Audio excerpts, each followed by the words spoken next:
ইতিহাসের পাতা সাক্ষী দেয় আল্লাহ নবী নূহ নবী দয়া নবী যখন দুনিয়া জমিনে আগমন করলেন, আমার নবী পাক এসে দেখছেন দুনিয়া জমিনে বড় হয়ে দেখছেন এই জমিনের উপরে মানুষগুলো ক্ষমতা জোরে মানুষের প্রভু হওয়ার স্বপ্ন দেখছে, ক্ষমতা জোরে মানুষকে দাস দাসী বানিয়ে দিয়েছে, ক্ষমতা জোরে মানুষের বেটি কোনোকে কিত দাস দাসী রাখেল বানিয়ে দিয়েছে, ক্ষমতা জোরে এমন করে নিজের মাকে পর্যন্ত হত্যা করছে, ক্ষমতা জোরে রোম তৎকালীন সময় পৃথিবীর সুপার পাওয়ার ছিল। আজ যেমন আমেরিকা সুপার পাওয়ার বলছে, রোম ছিল সুপার পাওয়ার। ওই রোমের মতো জায়গাতে ক্ষমতা জোরে গরিবের মানুষ ছেলেগুলোকে বাঘের সঙ্গে কুস্তি লড়াতো। এই কুস্তি লড়াইতে বাঘের থাবাতে গরিবের ছেলেরা মারা যেত। আর ভিআইপি সম্ভ্রান্ত সেজে মানবরূপী পশুগুলো আনন্দ খুশি বানাতো, মানুষের জীবন লিয়াতো, খেলা হতো, উঁচু নিচের ভেদাভেদ তৈরি করেছিল। মানুষ মানুষকে ঘৃণা করত, ওকে দেখলে অশুভ হবে, ওকে ছুঁলে অশুভ হবে, ও নিচু জাত আমি ভিআইপি জাত, এই বিভাজন পৃথিবীতে ভরে গিয়েছিল। এক কথায় মানুষগুলো মনুষ্যত্ব হারিয়ে দিয়ে দুপায়ে পশুতে পরিণত হয়ে গিয়েছিল। আল্লাহ নবী প্রফেট মুহাম্মদ সাল্লাল্লাহু আলাইহি ওয়াসাল্লাম সৃষ্টিকর্তার পক্ষ থেকে আসলে তিনি মক্কা থেকে শুরু করলেন নাই সত্য ইনসাফের মেসেজ দিয়া এই 23টা বছরে তাম পৃথিবীর জুলুমকে খতম করে দিয়ে অসহায় গরিব দুঃখী মানুষদের মুখে হাসি ফুটিয়েছিলেন। আরো জোরে বলুন সুবহান।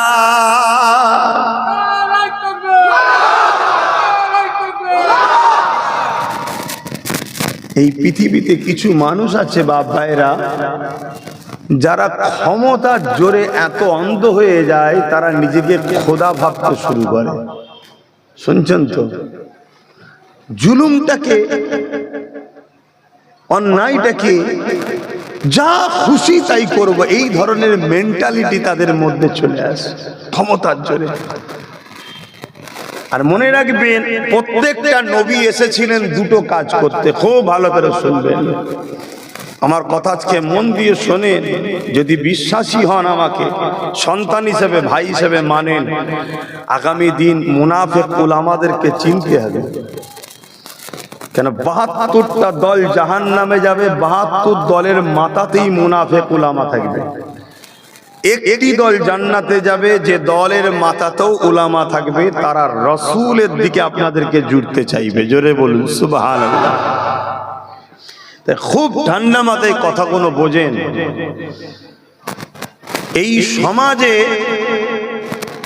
ইসলাম যত নবী এসেছেন দুটো কাজ করেছে। নাম্বার 1, অন্যায়, অত্যাচার, জুলুম, সমাজ বিরোধী, মানবতা বিরোধী, অসভ্যতা, বর্বরতা, অন্যায়কে খতম করে দিয়ে সমাজে ন্যায় প্রতিষ্ঠিত করেছে। জোরে বলুন সুবহানাল্লাহ। প্রত্যেকটা নবী দুটো কাজ করেছে। আর এই দুটো কাজ করতে গিয়ে নবীদের চরম বিরোধী হয়েছে দুই শ্রেণীর মানুষ। নাম্বার 1 হলো অত্যাচারী শাসক। বলুন, অত্যাচারী শাসক, স্বৈরাচারী শাসক, ক্ষমতার জোরে মানুষের প্রভু হবার স্বপ্ন, ক্ষমতার জোরে মানুষকে লুটে যারা। মনে রাখবেন, যারা অত্যাচারী শাসক হয় তাদের মেন্টালিটিতেই তৈরি হয় প্রজাদেরকে গরিব বানাও, প্রজাদেরকে গরিব বানাও। এরা যত গরিব হবে অল্পতেই এদেরকে গোলাম বানানো সম্ভব। ধনীকে গোলাম বানানো কিন্তু অতটা সম্ভব নয়, বা গরিবকে গোলাম বানানো যতটা সম্ভব। শুনছেন তো নাকি? আর ইসলাম সর্বসময় এই অত্যাচারী শাসকদের বিরুদ্ধে, এদের হাত থেকে বঞ্চিত, শোষিত, লাঞ্ছিত, অসহায়, সে যে কোনো ধর্মের হতে পারে, এই মানুষগুলোকে বাঁচিয়ে মুক্ত করার জন্য যুদ্ধ পর্যন্ত করতে রাজি। জোরে বলুন সুবহানাল্লাহ। আরো জোরে বলে। তাই অত্যাচারী শাসকরা যুগে যুগেই চেয়েছে ইসলামের বাতিকে নিভিয়ে দাও, ইসলামের মেসেজ বন্ধ করে দাও, ইসলামের কথা মানুষের কাছে যেতে দিও না। ইসলাম যদি মানুষ জেনে যায় তাহলে স্রষ্টার বাণী কি? স্রষ্টার বাণী হলো কুনতুম খায়রা উম্মাতিন উখরিজাত লিন-নাসি তা'মুরুনা বিল মা'রুফ ওয়া তানহাউনা আনিল মুনকার। কুরআন বলছে কি? তোমাদের বানিয়েছি শ্রেষ্ঠ উম্মত করে। বললেন না সুবহানাল্লাহ? কি জন্য শ্রেষ্ঠ উম্মত? তোমাদের দুটো কাজ, আমাদেরও দুটো কাজ, নবীরাও করেছে দুটো কাজ। কি দুটো কাজ? তোমরাও অন্যায়কে মিটাও, নাই প্রতিষ্ঠিত করো আমার জমিনে। জোরে বলুন সুবহানাল্লাহ। এটা কে বলছে? বলুন বলুন। সৃষ্টিকর্তা জমিন কার? লিল্লাহি মা ফিস সামাওয়াতি ওয়া মা ফিল আরদ। জমিন আসমান এবং এর মধ্যে যা কিছু আছে সব কিছু সৃষ্টি মালিক হলে একজন, তিনি কে? আমি সবার জবান খুলে আওয়াজ দিতে হবে, কে? আরো জোরে বলুন, কে? তিনি বলছেন এই জমিনে তোদেরকে আমি শ্রেষ্ঠ উম্মত করে পাঠিয়েছি, শ্রেষ্ঠত্বের মুকুট দিয়ে পাঠিয়েছি। যদি শ্রেষ্ঠত্বের মুকুট খুলে পশু হয়ে আসিস তাহলে জাহান্নাম, আর শ্রেষ্ঠত্বের মুকুট যদি নিয়ে আসিস তাহলে জান্নাত। শ্রেষ্ঠ উম্মত হতে গেলে কাজ দুটো, কি? অন্যায় মিটাও, নাই প্রতিষ্ঠিত করো। আমরা এই কাজ করি? বলুন। আমরা তো অন্যায়ের পক্ষে সাপোর্ট করি, অন্যায়ের দালালি করি, অন্যায়ের পিছনে ঘুরে বেড়াই, আল্লাহ দিয়া কদম নিয়ে অন্যায়ের র্যালিতে যায়, আল্লাহ দিয়া হাত নিয়ে অন্যায় সন্ত্রাস জালিমদের ঝান্ডা ধরে ঘুরে বেড়ায়। আল্লাহ আমাদেরকে মারবে না? এজন্যই তো জালিমকে মাথায় বসিয়ে দিয়েছে। আরো কত আইন হবে দেখো না বাপ। দিদি বল, আব্বাস সিদ্দিকী তোমার ভয় লাগে না? আমার এক সেকেন্ডের জন্য ভয় লাগে না। কেন ভয় লাগবে? কি জন্য ভয় লাগবে? আমরা আল্লাহকে ভয় করি, অন্য কাউকে নয়। আল্লাহকে যারা ভয় করে দুনিয়ার কেউ তাদেরকে ভয় দেখাতে পারে না। ওয়ালিমান খাফা মাকামা রাব্বিহি জান্নাতান। আর আল্লাহর ভয় যারা করে তাদের জন্য আল্লাহ দুটো দুটো জান্নাত রেখেছে। এ যুবকেরা, এই দুনিয়া তো আমাদের জন্য পেরেশানির জায়গা, এই দুনিয়া তো মুমিনদের জন্য জেলখানা, এই দুনিয়া তো মুমিনদের জন্য বড় পেরেশানির জায়গা, বড় কষ্টের জায়গা। আমরা মুমিনরা অপেক্ষায় থাকি কখন মৃত্যু আসবে। ওই মৃত্যুর মাধ্যম দিয়ে কবরে আমাদেরকে নিয়ে যাওয়া হবে। ওই কবরে দুজানের সুলতান নবী মুহাম্মদ রাসূলুল্লাহ দিদার হয়ে যাবে। আমরা যারা মুমিন মুসলমান, আমরা মৃত্যুকে বড় তৌফা মনে করি। ওই মৃত্যুর মাধ্যমে রাসূলুল্লাহ পাবো, ওই মৃত্যুর মাধ্যম দিয়ে আখিরাতে যাওয়া হবে।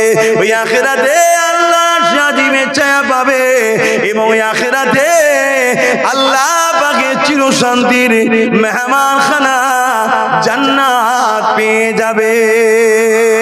আর আল্লাহর জান্নাতে যখন চলে যাবে, আল্লাহ পাক ৭০,০০০ নূরের পর্দাকে সরিয়ে দিয়ে জান্নাতীদেরকে সালাম দিয়ে বলতে লাগবে, হে আমার জান্নাতীরা, আমার জমিনের উপরে দুনিয়ার কারো কথা তোমরা মেনে চলোনি, আমার জমিনের উপরে তোমরা আমার দাসত্ব করেছো, আমার জমিনের উপরে তোমরা নাই প্রতিষ্ঠিত করেছো, আমার জমিনের উপরে তোমরা ফিতনা ফাসাদ বন্ধ করেছো, আমার জমিনের উপরে তোমরা সন্ত্রাসের বিরুদ্ধে লড়েছো, আমার জমিনের উপরে তোমরা সমাজ বিরোধীদের বিরুদ্ধে লড়েছো, আমার জমিনের উপরে তোমরা যেমন আমি আল্লাহ আমাকে সিজদা দিয়েছিলে, ঠিক তেমনি আমার জমিনে যারা গরিব ছিল তাদেরকে তোমরা খানাও খাইয়েছিলে, আমার জমিনের উপরে তোমরা আমার সৃষ্টি অসহায় বান্দাগুলোকে সাহায্য করেছিলে, তোমরা আমার জমিনের উপরে ক্ষুধার্ত মানুষকে খানা দিয়েছিলে, বস্ত্রহীনকে বস্ত্র